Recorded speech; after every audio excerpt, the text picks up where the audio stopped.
Hey, Scott Horton here to tell you about this great new book by Michael Swanson, The War State. In The War State, Swanson examines how Presidents Truman, Eisenhower, and Kennedy both expanded and fought to limit the rise of the new national security state after World War II. If this nation is ever to live up to its creed of liberty and prosperity for everyone, we are going to have to abolish the empire. Know your enemy. Get The War State by Michael Swanson. It's available at your local bookstore or at Amazon.com in Kindle or in paperback. Just click the book in the right margin at scotthorton.org or thewarstate.com. All right, you guys, welcome back. I'm Scott Horton. It's my show, The Scott Horton Show. Appreciate y'all tuning in today. Coming up, we got Guantanamo Andy Worthington on the Guantanamo aspect of this, past, present, and future, as well as Jonathan Landay. Mostly, I think we're going to focus on renditions and Saddam Hussein lies with Landay. But first, we've got the brilliant genius, Marcy Wheeler. And I'm sorry, I know you don't call yourself that or anything, but that's what I call you. Brilliant genius, Marcy Wheeler. She writes at emptywheel.net. And she's just got the insight, man. She's just got the X-ray eyes like nobody you ever met. Welcome back to the show. Thank you so much for joining us. Great to be here. Very happy to have you here. So I saw that on your blog, one of the first things that you wrote was about the legality here, that you said they knew it was illegal. Now, come on, Marcy, we know that they knew that it was illegal. What point are you making really there? Well, actually, that was BMAS, but I would make the same point. I mean, I'm one sorry. of the things, it's all right. I was reading yesterday, and he was doing the headline issues, I think. But look, I mean, I think that from the, one of the really interesting details that this is, me being detail oriented, but in November 2001, long before the CIA ever started telling members of Congress precisely what they were doing with these detainees, the Deputy Director of Operations, James Pavitt, gave a briefing to the intelligence committees, and he basically said, we're not going to torture. And then said, well, maybe if there's a smoking bomb scenario, then we might torture. And it was really interesting because they knew even then, November 2001, that they were contemplating torture. They knew even then, and they were talking even then about this necessity defense to permit themselves to do torture. And that's remarkable because we have known that they did this CYA. We have known that they got, DOJ to give them a rubber stamp for the stuff that was similar, but not actually what they were doing. But almost immediately after they got given this task, they started figuring out how they were going to get away with torture. Mm-hmm. And now when you say brief Congress, that amounts to the Gang of Eight, is that right? Can you explain that to the audience of who would have been briefed? Oh, not even the Gang of Eight. Gang of Four only then. Yeah, they claim that. That's a lie that I caught Michael Hayden in, that he made in 2007. I caught him in back in 2010. So you're supposed to brief the intelligence committees when you engage in covert ops, which this was run as. And although the committees were briefed on the overall finding that they claim authorized torture, which said that they were going to hold detainees hostage, they were never, the full committees were not briefed on all the torture that they were doing until 2006. So Dianne Feinstein, for example, you can complain about a lot of things, but she was actually not briefed until the morning of September 6, 2006. Before that, they were briefing the Gang of Four, so just the chair and ranking member of the House and Senate Intelligence Committee. But even there, time after time after time, it's not clear they gave the briefing. Somebody was absent. They said they were using these prospectively, not historically. One really good example is Jay Rockefeller, who, again, he's somebody I regularly criticize, but on this issue, he was far better than he has been on other issues. The CIA claimed from the beginning that he was briefed as soon as he became ranking member of the Senate Intelligence Committee in 2003. He wasn't. He had a staffer there, but he wasn't. And oh, by the way, at that briefing that Rockefeller did not attend, Pat Roberts, the Republican, basically shut down a really initial attempt that Bob Graham, his predecessor, had been trying to put into place to oversee this process. he said or the CIA alleges he said something like, well, I can think of 10 reasons why we wouldn't want to learn more about the interrogation process. And then another one of the little details in the report yesterday, he was supposed to have been briefed, should have been briefed on his 6-month anniversary, what have you, in September of 2003. And the CIA has long claimed that they were briefed. He and Pat Roberts were briefed on September of 2003. They have no records. There's no proof. Yeah. Rockefeller says it doesn't happen. CIA has no proof. And so it is quite possible that the chair of the, well, he ended up being the chair, but the ranking member of the Senate Intelligence Committee was first briefed on torture 15 months after he assumed that position. And he was first briefed on it in July of 2004 after the CIA's Inspector General did a report and said, whoa, this is out of control. And that may well be the first that Jay Rockefeller ever learned about torture. Well, now, correct me if I'm wrong, but wasn't there a Washington Post story from the winter of 2002 saying that, I think December 2002, saying that some of this was going on in Afghanistan, or maybe even before that? And weren't there reports of ghost prisons on Navy ships and that kind of thing in The Guardian as early as 2002? Some of it, yeah. There were the stories of detainees both in DOD and CIA custody, real vague stories about people dying, and we find a lot more details about Gul Rahman, who is one of the CIA people killed in November of 2002. Mm-hmm. And those, at that point, Bob Graham that's one of the reasons he wanted to impose more oversight, is because he was hearing these rumors of stuff going wrong, but not getting any notice of it. And then people were first briefed that this torture was going on in February of 2003. So Jane Harmon was briefed, and she asked some questions, but the response to her was, she asked, for example, has the president approved of this? And they refused to answer. Have you guys considered the policy implications of this? Refused to answer. I don't think you should destroy the torture tapes. No answer. So, I think there's definitely more that Harmon and Rockefeller and Pelosi could have done. I do think Bob Graham tried. But that's one of the damning aspects of our intelligence oversight process, is they would have had to, and they probably should have had to, gone onto the floor of the Senate or House and said, whoa, slow down. These people are torturing. And, but that's the other problem, right? Is because they were told that it was getting all of this information and that it was necessary. We now know that that's not true. And that's one of the really, cancerous parts of these lies, is they made sure that the people who were officially briefed didn't have the information they could have used to really undercut the program, which is that it didn't work. Mm-hmm. Well, although, there was a great tweet yesterday by Sam Husseini. He said the only lie worse than torture works is that it doesn't. Because, of course, it does work if you change your understanding of what the goal is.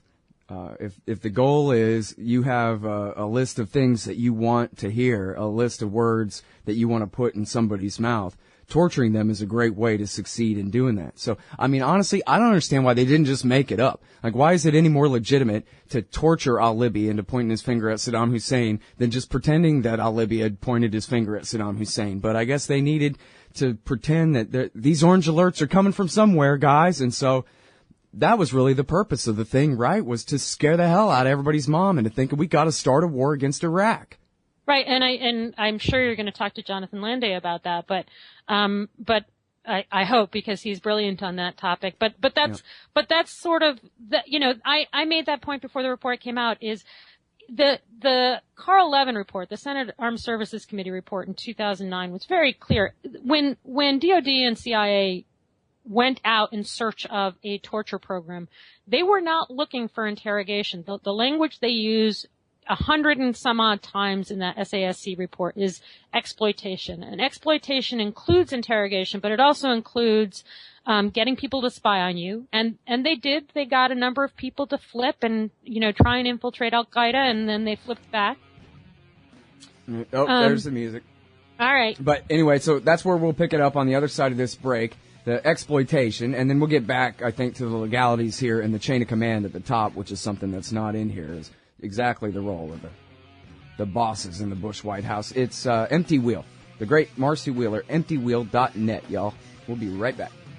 You hate government? One of them libertarian types? Or maybe you just can't stand the president, gun grabbers, or warmongers. Me too. That's why I invented LibertyStickers.com. Well, Rick owns it now, and I didn't make up all of them, but still, if you're driving around and want to tell everyone else how wrong their politics are, there's only one place to go. LibertyStickers.com has got your bumper covered. Left, right, libertarian, empire, police, state, founders, quotes, central banking. Yes, bumper stickers about central banking. Lots of them. And, well, everything that matters. LibertyStickers.com. Everyone else's stickers suck. All right, you guys. All right, there's something screwed with my connection. Hope that sounds okay to everybody out there. All right, I'm Scott Horton. I'm talking with Empty Wheel, Marcy Wheeler. Emptywheel.net is her website, her great blog, and follow her on Twitter at EmptyWheel. There's obviously, 100,000 subjects within the subject of the Bush-era torture regime to cover here. So what I'm going to do, Marcy, here is I'll remind our audience and you where we left off. You're talking about the purpose, as they put it, is not to find out the truth. It's to make compliant subjects to exploit for whatever purposes. You can say whatever you want to about that. And then I'll ask you, if you could, to get back toward the general area of responsibility for this. And the applicable laws and that kind of thing, if you would. And then, but other than that, you have the floor to tell us whatever you think is the most important thing for me and for the audience to understand about this report and about the torture regime. In fact, even including what's not in there, if you want. Yeah, well, I'll get into that. Just to finish on the exploitation, and then I think Landay is going to cover it because he's an expert on this, is that they're going to use it for three purposes. Exploitation is used for three purposes, and one is interrogation, but the other two are propaganda and to get spies. And there's plenty of evidence that we did all three with this program. And so when somebody like Dick Cheney or Michael Hayden goes on TV and says this was successful, the proper response should be to turn to them and say, you mean it was successful in starting an illegal war in Iraq that got 4,000 Americans killed? Because that is what it did. As to why and who's responsible, one of the most interesting things about the report is that, is Dick Cheney's not in it. I mean, he's in it, but he's barely in it. And I think the reason why, is that one of the things the report is pretty good about making clear is that rather than those DOJ memos that we always hear about, what actually authorized the torture program was a finding, a presidential statement, order, basically, signed September 17, 2001, that, authorized a whole suite of things that we were going to do to fight the war on terror. So it was detaining top al-Qaeda figures, but it was also partnering with friendly intelligence agencies in Egypt and Jordan. We sent people to be tortured there as well, but also partnering with people we hated, like Gaddafi and Assad, and we sent people to be tortured there as well. But importantly, that finding also authorized drone strikes. It authorized the CIA to use drones to kill top al-Qaeda figures. And so if you think about it, Bush's black stain is the torture program. Obama's black stain is the drone program. And you see similar problems with both. You see the CIA kind of lowering the standards about who can be tortured or drone struck. You see CIA making egregious mistakes in either detaining and torturing or drone killing the wrong people. And you see it getting out of control. And so, that's one lesson that I think we should take away from it, that this structure of telling the CIA to go do bad things is failing miserably, partly because of the secrecy, partly because it breeds a lack of accountability both with the president and with the CIA, and partly because the people who are supposed to be holding them accountable, which are members of Congress, they're getting lied to. And I guarantee you they got lied to about both drone strikes and torture. So that's one of the lessons, is that this is a lesson as much about the failure of the way we run the CIA as it is about torture by itself. But the other thing is, I think, one of the problems with this report is that the CIA, at the White House's behest, withheld 9,000 documents. And they did it citing White House equities, but they didn't make the White House invoke executive privilege. So in other words, 9,000 documents that implicated somebody in the Bush White House, and that a lot of that somebody would be David Addington and Dick Cheney, those were withheld. So you've got these gaps. There's this wonderful one where they talk about John Bellinger coming back to George Tenet after having said he'd go brief President Bush about the torture. And he said, well, it was decided the president would not be briefed, but you have the authority to go ahead and torture. And there's no agent there.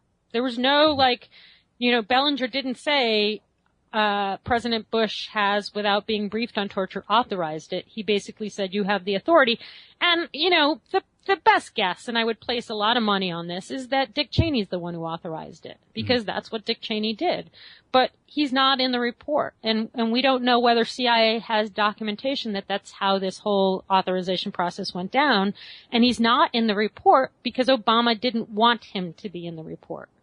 Right. And that's really important for people to understand. Well, and then Obama turned right around and sent John Brennan, who was, well, if you want, you can get into what his role in all this was back then, but he's the current director of the CIA, and Obama sent him out, or allowed him to go out and defend the program, which is basically, that's Obama's statement on the thing, is it was worth it, shut up.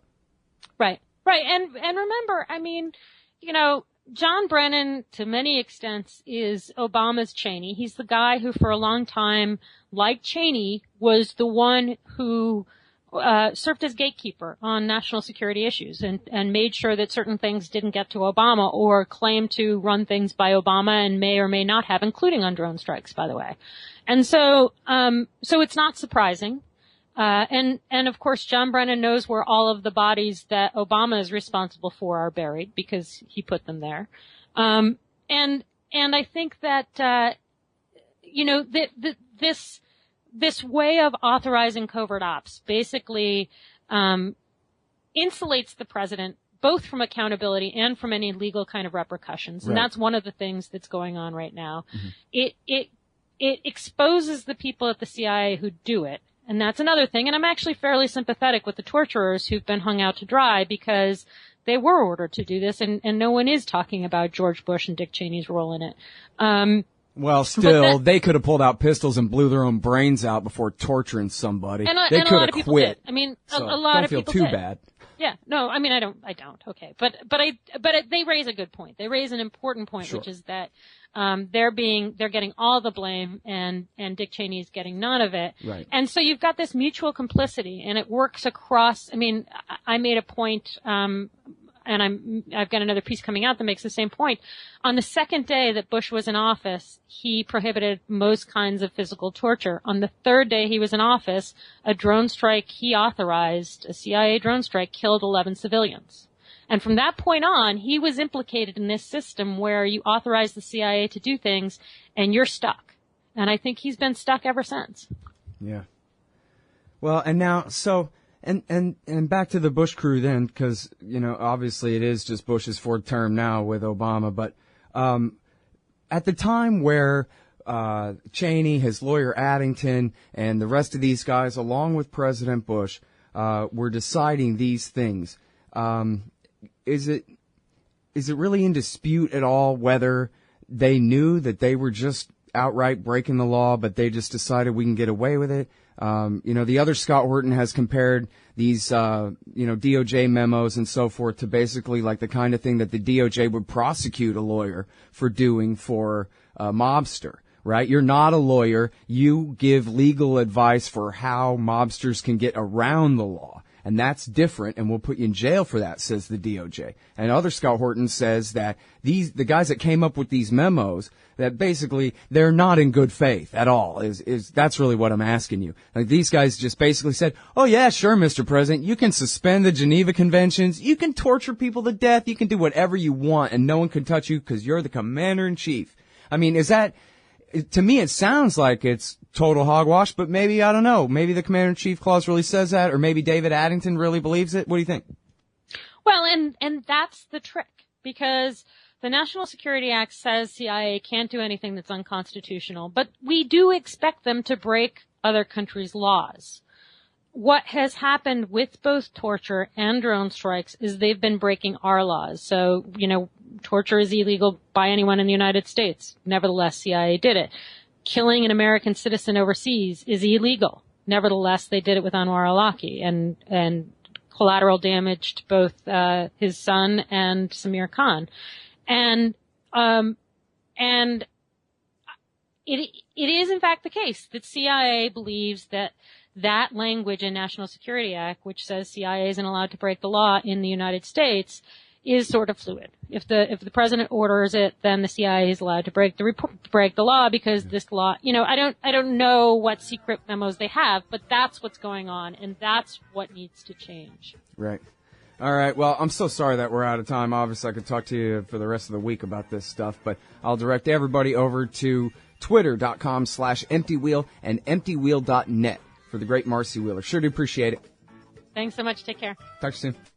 All right, y'all, we'll be right back with Jonathan Landay in about 5 minutes. Hey, y'all, Scott Horton here for WallStreetWindow.com. Mike Swanson knows his stuff. He made a killing running his own hedge fund and always gets out of the stock market before the government-generated bubbles pop, which is, by the way, what he's doing right now, selling all his stocks and betting on gold and commodities. Sign up at WallStreetWindow.com and get real-time updates from Mike on all his market moves. It's hard to know how to protect your savings and earn a good return in an economy like this. Mike Swanson can help. Follow along on paper and see for yourself. WallStreetWindow.com.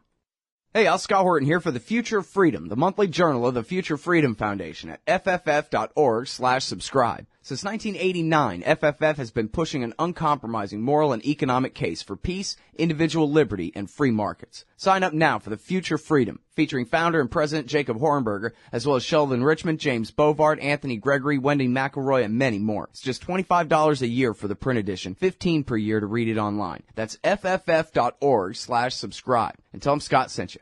This part of the Scott Horton Show is sponsored by Audible.com. And right now, if you go to audibletrial.com/Scott Horton Show, you can get your first audiobook for free. Of course, I'm recommending Michael Swanson's book, The War State, The Cold War Origins of the Military-Industrial Complex and the Power Elite. Maybe you've already bought The War State in paperback, but you just can't find the time to read it. Well, now you can listen while you're out marching around. Get the free audiobook of The War State by Michael Swanson, produced by Listen and Think Audio at audibletrial.com/Scott Horton Show. Hey, y'all, Scott here. Ever wanted to help support the show and own silver at the same time? Well, a friend of mine, libertarian activist Arlo Pignatti, has invented the alternative currency with the most promise of them all. QR Silver Commodity Discs. The first ever QR code 1-ounce silver pieces. Just scan the back of one with your phone and get the instant spot price. They're perfect for saving or spending at the market. And anyone who donates $100 or more to the Scott Horton Show at scotthorton.org/donate gets one. That's scotthorton.org/donate. And if you'd like to learn and order more, send them a message at commoditydiscs.com or check them out on Facebook at /commoditydiscs. And thanks.